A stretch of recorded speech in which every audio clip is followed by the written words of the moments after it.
কিছু শ্রেণীর দলিল আছে যে দলিলগুলোর বলে কোনো ব্যক্তি সম্পত্তিতে ভোগ দখলে যেতে পারে, সেই সম্পত্তি ইচ্ছা মতো ব্যবহার করতে পারে, কিন্তু ওই সকল সম্পত্তি ওই নির্দিষ্ট দলিলগুলোর বলে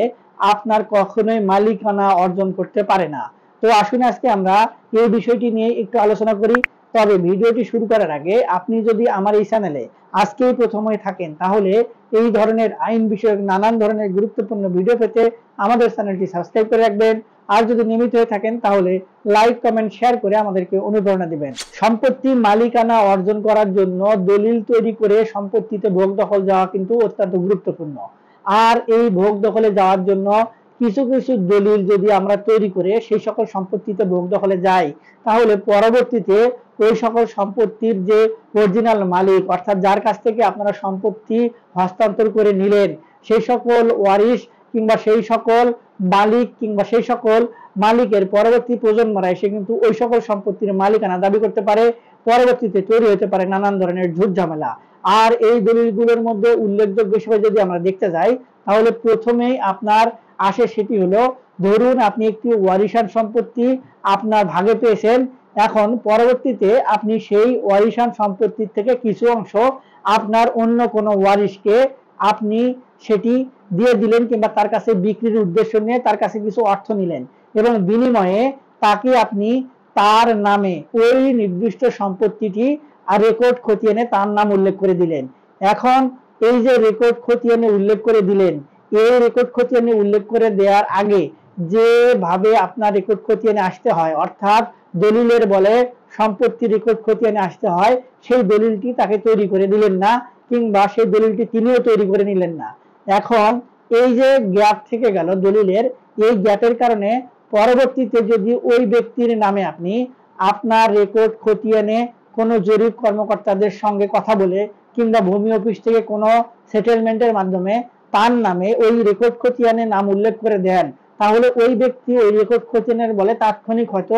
সম্পত্তির ভোগ দখলে যেতে পারলেন, কিংবা তার একটি দখল সূত্রের শর্ত প্রতিষ্ঠিত হলো। কিন্তু আসলে যে ব্যক্তি সম্পত্তি হস্তান্তর করে দিলেন, অর্থাৎ যে ব্যক্তি ভাইকে সম্পত্তি দিলেন এবং বিনিময়ে কিছু অর্থ নিলেন, এবং এই যে বিনিময়টা এটি ক্রয় বিক্রয় বিনিময় হিসেবে উল্লেখ করা হলো, সেই ক্রয় বিক্রয়টা কিন্তু দলিল যেহেতু তৈরি করা হইল না, সেহেতু এই বিনিময়টা কিন্তু বৈধ হলো না। এখন এই ব্যক্তি, অর্থাৎ যে ব্যক্তি সম্পত্তি হস্তান্তর করে দিলেন, অর্থাৎ দাতা, তার পরবর্তী প্রজন্ম এসে যদি এই সম্পত্তিটির বিনিময়ে ওই যে ব্যক্তি গ্রহণ করলেন, অর্থাৎ যে ব্যক্তির নামে রেকর্ড খতিয়ে এনে শুধুমাত্র নাম উল্লেখ করা হলো, ওই ব্যক্তির ওয়ারিশরা যদি ভোগ দখল করে, তাহলে এই ব্যক্তির ওয়ারিশরা যদি এসে ওই সম্পত্তি তাদের পিতার সম্পত্তি এবং এই সম্পত্তির অনুকূলে দেখলেন যে কোনো দলিল বা কোনো হস্তান্তরযোগ্য ডকুমেন্ট তৈরি করা হয় নাই, সেহেতু তারা যদি মালিকানা দাবি করে, তাহলে কিন্তু ওই সম্পত্তিতে ওই সকল ব্যক্তির ওয়ারিশদের কিংবা ওই ব্যক্তির মালিকানা কিন্তু টিকবে না। যদি এই সকল ব্যক্তির সন্তানেরা কিংবা পরবর্তীতে ওয়ারিশরা যদি এই ভোগ দখলের জন্য পুনরায় আদালতে মামলা দায়ের করে, তাহলে কিন্তু আপনাদের সম্পত্তি ছেড়ে দিতে হবে। এরপরে আরেকটি ডকুমেন্ট আসে, সেটি হলো না দাবি দলিল। যদি আপনি কোনো ব্যক্তিকে আপনার সম্পত্তির বিনিময়ে একটি না দাবি দলিল তৈরি করে দেন, অর্থাৎ আপনি একটি নির্দিষ্ট সম্পত্তি কোনো একজন ব্যক্তিকে হস্তান্তর করে দিচ্ছেন এবং তার বিনিময়ে সেই ব্যক্তিকে আপনি ক্রয় বিক্রয় সূত্রে দলিল, হেবার দলিল, দানপত্র দলিল, এই সকল কোনো দলিল তৈরি করে না দেন, শুধুমাত্র আপনি ওই সকল সম্পত্তির অনুকূলে আর কোনো দাবি দেওয়া নাই, যার কাছে এখন ভোগ দখলে দিচ্ছেন কিংবা যে ব্যক্তি এখন ভোগ দখলে ওই সম্পত্তিতে থাকবে, সেই ব্যক্তি এই সকল সম্পত্তির সকল শর্ত কিংবা সকল সুযোগ সুবিধা গ্রহণ করে সম্পত্তিটি নিশ্চিন্তে ভোগ দখল করতে পারবেন, এই মর্মে দলিল তৈরি করে দেন, তাহলে ওই দলিল কিন্তু এখন এসে আর কোনোভাবেই আপনার মালিকানা প্রতিষ্ঠিত করবে না, কিংবা কখনো এই সম্পত্তির অনুকূলে তিনি মালিকানা প্রতিষ্ঠিত করতে পারবেন না। এক্ষেত্রেও যদি এই যে ব্যক্তি না দাবি দলিল তৈরি করে দিলেন, এই ব্যক্তির ওয়ারিশারা কিংবা এই ব্যক্তি যদি পরবর্তীতে ওই সকল সম্পত্তি তার নিজের, এখন যে ব্যক্তি ভোগ দখল করছেন সেই ব্যক্তি ভুয়া দখলদার জবরদখল করে ভোগ দখল করছেন, এই মর্মে সে স্টেটমেন্ট দেন এবং আদালতের শরণাপন্ন হন, তাহলে ওই সকল সম্পত্তি কিন্তু আর ওই ব্যক্তির কাছে থাকবে না। তাই এই সকল দলিল নিয়ে সম্পত্তি গ্রহণ করার থেকে বিরত থাকবেন। এরপরে আরেকটি মাধ্যম হচ্ছে, কোন সম্পত্তি যদি কোনো ব্যক্তি নোটারি পাবলিকের মাধ্যমে স্ট্যাম্প পেপারে হস্তান্তরের যে বিষয়গুলো সেগুলো উল্লেখ করে আপনার সম্পত্তির মালিকানা গ্রহণ করে এবং সম্পত্তিতে ভোগ দখলে যায়, তাৎক্ষণিক হয়তো সম্পত্তি ভোগ দখলে থাকবে। অর্থাৎ যে ব্যক্তি সম্পত্তি নোটারি পাবলিকের মাধ্যমে হস্তান্তর করে দিলেন, সেই ব্যক্তি যতদিন পর্যন্ত ওই সকল সম্পত্তির মালিকানা দাবি করবে না, ততদিন পর্যন্ত কিন্তু ওই ব্যক্তি ওই সকল সম্পত্তি নিশ্চিন্তে ভোগ দখল করতে পারবেন। কিন্তু পরবর্তীতে এই নোটারি পাবলিকের মাধ্যমে যে দলিল তৈরি করা হবে, এই দলিলের মাধ্যমে কোনো ব্যক্তি সম্পত্তির মালিকানা কিন্তু গ্রহণ করতে পারবেন না, কিংবা তার মালিকানা কিন্তু কখনোই প্রতিষ্ঠিত হবে না। এটিতে আপনার কিছু কিছু ডকুমেন্ট আছে যেগুলো আসলে অনেক কার্যকরী, কিন্তু সম্পত্তি হস্তান্তরের ক্ষেত্রে আপনার আইনে যে নির্দেশিত পন্থাগুলো রয়েছে, এই পন্থাগুলোর মধ্যে কিন্তু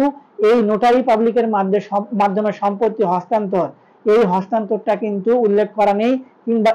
এই পন্থাটার মধ্যে কোনোভাবেই সম্পত্তির মালিকানা কিন্তু প্রতিষ্ঠিত করার সুযোগ নেই। তাই এই নোটারি পাবলিকের মাধ্যমে সম্পত্তি হস্তান্তর করা থেকে বিরত থাকতে হবে। যদি কোনো ব্যক্তি এই সম্পত্তি অর্জন করে কিংবা এই সকল দলিলের বলে সম্পত্তি ভোগ দখল করে, তাহলে পরবর্তীতে যদি কোনো ওয়ারিশ এসে কিংবা কোনো ব্যক্তি পরবর্তীতে ওই সকল সম্পত্তির মালিকানা দাবি করে, তাহলে তার মালিকানা যদি ঠিক হয় কিংবা আইন দ্বারা বৈধ হয়, তাহলে কিন্তু ওই সকল সম্পত্তি ওই ব্যক্তিকে ছেড়ে দিতে হবে। এরপরে আর একটি গুরুত্বপূর্ণ বিষয় হচ্ছে, যদি কোনো ওয়ারিশান সম্পত্তি, অর্থাৎ কোনো পিতা মৃত্যুবরণ করলেন কিংবা মাতা মৃত্যুবরণ করলেন, এই মৃত্যুবরণ করার পরে তাদের রেখে যাওয়া সম্পত্তি রেখে যাওয়া কোনো সন্তানদের মধ্যে যদি ভাগ বন্টন হয়, এখন কোনো ওয়ারিশকে বাদ দিয়ে যদি অন্য সকল ওয়ারিশ নিজেদের মধ্যে বন্টন দলিল তৈরি করে নেয়, তাহলে ওই বন্টন দলিলের মাধ্যমে পরবর্তীতে যদি সম্পত্তি ক্রয় বিক্রয় করা হয় তৃতীয় কোনো মাধ্যমে কিংবা তৃতীয় কোনো ব্যক্তির কাছে কিংবা ওই সকল ওয়ারিশদের মধ্যেই, তাহলে কিন্তু ওই বন্টন দলিলের মাধ্যমে কোনো সম্পত্তি আর ক্রয় বিক্রয়ের যে পন্থা সেটি কিন্তু বৈধ হবে না। এক্ষেত্রে যতই দলিল তৈরি করে দেওয়া হোক, পরবর্তীতে ওই সকল ব্যক্তি যতই তাদের নাম রেকর্ডীয় খতিয়ান কিংবা নাম জারি করে পরবর্তীতে সকল প্রসেস সম্পন্ন করুক না কেন, এক্ষেত্রে ওই যে সকল ব্যক্তির নাম বাদ রাখা হয়েছে, সেই সকল ব্যক্তি যদি এসে ওই বন্টন দলিলকে চ্যালেঞ্জ করে মোকদ্দমা দায়ের করে বন্টনের জন্য আদালতে শরণাপন্ন হয়, তাহলে ওই বন্টন দলিল কিন্তু বাতিল হয়ে যাবে। এখন এই ঘটনাগুলো কিন্তু হরহামেশাই হয়। অনেকেই আমরা এই বিষয়গুলোকে ইজি ভাবে নিয়ে পরবর্তীতে সম্পত্তি কিন্তু ভোগ দখল করি। এখন এই বিষয়গুলো ঘটার অন্যতম প্রধান কারণ হচ্ছে, কোনো ওয়ারিশ হচ্ছে দেশের বাইরে রয়েছে কিংবা চাকরির সুবাদে বা কোনো একটি কারণে অন্য জায়গায় অবস্থান করছেন, কিংবা সম্পত্তির ভাগাভাগি নিয়ে নিজেদের মধ্যে গ্যাঞ্জাম, এই কারণেই কিন্তু এই বিষয়গুলো বেশি ঘটে থাকে। এবং এই দলিলগুলোর বলে কিন্তু আগে বিভিন্ন সময় দেখা গেছে অনেক সম্পত্তি ক্রয় বিক্রয় হয়েছে। এ যাবৎকালে এই সকল দলিল কখনোই টেকে নেই। আদালতে শরণাপন্ন হলে এই সকল দলিল কিন্তু নিমিষেই বাতিল হয়ে যাবে। কেননা ওয়ারিশান বন্টন দলিলের প্রথম শর্তই হচ্ছে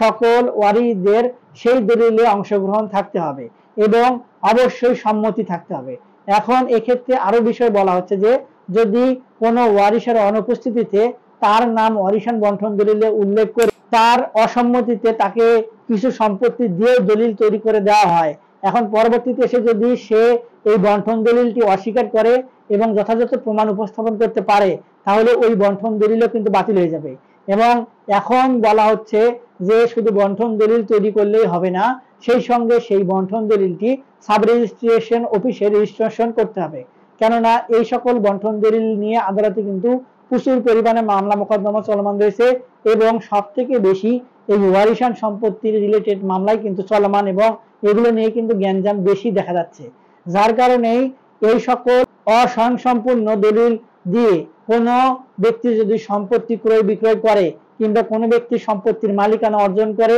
ভোগ দখল করার চেষ্টা করে, তাহলে তিনি হয়তো তাৎক্ষণিক সম্পত্তি ভোগ দখল করতে পারবেন, কিন্তু ওই ভোগ দখলটি তার কিন্তু বৈধ হবে না এবং ওই সম্পত্তিতে তার মালিকানা কিন্তু কখনোই প্রতিষ্ঠিত হবে না। তাই যে সকল বিষয় নিয়ে কথা বললাম, এই সকল বিষয়ের মধ্যে যদি যে কোনো একটি কেউ পন্থার ইতিমধ্যে অ্যাপ্লাই করে সম্পত্তি ভোগ দখল করে থাকেন, তাহলে সেগুলো সংশোধন করা কিন্তু এখনো সময় রয়েছে। যদি পারেন সমাধান করুন, আর যদি সমাধান করার কোনো সুযোগ না থাকে তাহলে ওই সকল সম্পত্তি যদি পরবর্তীতে বৈধ কোনো মালিক অর্থাৎ যার কাছ থেকে আপনারা সম্পত্তি গ্রহণ করেছেন তার ওয়ারিশারা কিংবা তার কোনো একটি লিগ্যাল মাধ্যমে সে সম্পত্তির মালিকানা দাবি করে, তাহলে কিন্তু ওই সকল সম্পত্তির অনুকূলে আপনাদের দলিল কিংবা ওই ভোগ দখল টিকবে না। আর এই বিষয়গুলো অত্যন্ত জটিল এবং কমপ্লিকেটেড, যার কারণে অনেকেও কিন্তু এই বিষয়গুলো নিয়ে দ্বিধাদ্বন্দ্বে পড়তে পারেন। এবং এই বিষয়গুলো নিয়ে যদি দ্বিধাদ্বন্দ্বে পড়ে থাকেন, তাহলে একজন ভালো আইনজীবীর পরামর্শ নিয়ে পরবর্তীতে যে সকল পদক্ষেপ গ্রহণ করতে চাচ্ছেন সেগুলো গ্রহণ করাই বুদ্ধিমানের কাজ হয়ে দাঁড়িয়ে যাবে। আজকে এ পর্যন্তই, সামনে আরো গুরুত্বপূর্ণ কোনো বিষয় নিয়ে হাজির হব। ততদিন পর্যন্ত ভালো থাকবেন, ধন্যবাদ।